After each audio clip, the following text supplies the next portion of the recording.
પેટલાદ તાલુકાની ભારેલ પ્રાથમિક શાળામાં 78 માંગ સ્વતંત્ર દિનની ઉજવણી કરાઈ. તા 15 ઓગસ્ટ 2024ના રોજ ભારેલ પ્રાથમિક શાળામાં મોટી સંખ્યામાં સ્વતંત્ર દિનની ઉજવણી ખૂબ હર્ષોલ્લાસ સાથે ઉજવણી કરાઈ. 7.8 માંગ સ્વતંત્ર દિનની શાળાના બાળકો અને ઇન્ટર્નશીપમાં આવેલ પી.ટી.સી. કોલેજના તાલીમાર્થીઓએ પણ આ દિનની ખૂબ તૈયારી કરેલ જોવા મળી. આ પ્રસંગે સરપંચ, ગ્રામજનો, કન્યા વિદ્યાલયનો સ્ટાફ, પી.ટી.સી. કોલેજના તાલીમાર્થીઓએ પણ હાજરી આપી ઉત્સાહ બતાવ્યો.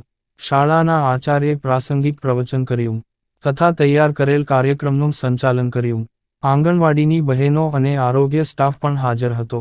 તાલીમમાં આવેલ વિદ્યાર્થીઓએ કાર્યક્રમો રજૂ કર્યા તથા તેમની ઇન્ટર્નશીપ હવે 2 દિવસમાં પૂર્ણ થતી હોય શાળાના આચાર્ય સાહેબને મોમેન્ટો અર્પણ કરી આભાર વ્યક્ત કર્યો. અંતમાં વાલી મીટિંગનું પણ આયોજન કરવામાં આવ્યું હતું. મોટી સંખ્યામાં વાલીઓ હાજર રહ્યા હતા. પ્રતીક્ષાબેન વાઘેલાએ મીટિંગની રૂપરેખા અને હેતુઓ જણાવ્યા હતા. શિક્ષકો અને એસ.એમ.સી. સભ્યો દ્વારા બાળકો, શિક્ષણ અને વહીવટી ચર્ચા વિચારણા કરી. અંતમાં પરેશભાઈ જોશીએ આભાર વિધિ કરી.